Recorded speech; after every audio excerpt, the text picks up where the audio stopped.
कोकण समाचार news चॅनलमध्ये हार्दिक स्वागत। चिपळूण तालुक्यातील खेर्डी परिसरात एक धक्कादायक प्रकार समोर आला आहे। येथील नदीमध्ये मोठ्या प्रमाणावर मेलेल्या माशांचा खच जमा झाल्याचे नागरिकांच्या निदर्शनास आले असून परिसरात भीती आणि संतापाचे वातावरण निर्माण झाले आहे। स्थानिकांनी दिलेल्या माहितीनुसार नदीच्या पाण्यावर तरंगणारे शेकडो मासे मृत अवस्थेत आढळले। या घटनेमुळे पर्यावरणीय धोका निर्माण झाला असून नागरिकांनी तात्काळ प्रशासनाने लक्ष घालण्याची मागणी केली आहे।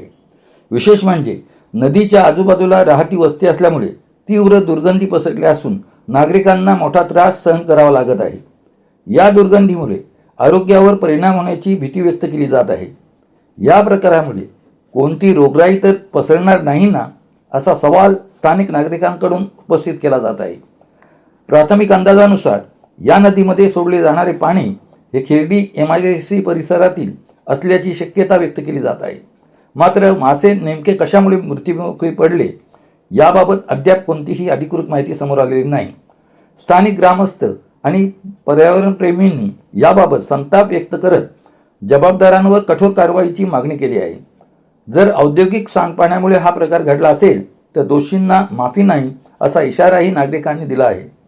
आता प्रशासन या घटनेची चौकशी करून नेमकी कारणे शोधणार का, आणि जर प्रदूषणामुळेच मासे मेले असतील तर कारवाई कोणावर होणार, याकडे संपूर्ण खेर्डी परिसराचे लक्ष लागले आहे। कोकण समाचार न्यूज चॅनल, जमालुद्दीन बंदरकर। आपण पाहत होता कोकण समाचार न्यूज चॅनल। जलद गतीने घडामोडी पाहण्यासाठी चॅनलला सबस्क्राईब करा, लाईक करा, शेअर करा। धन्यवाद।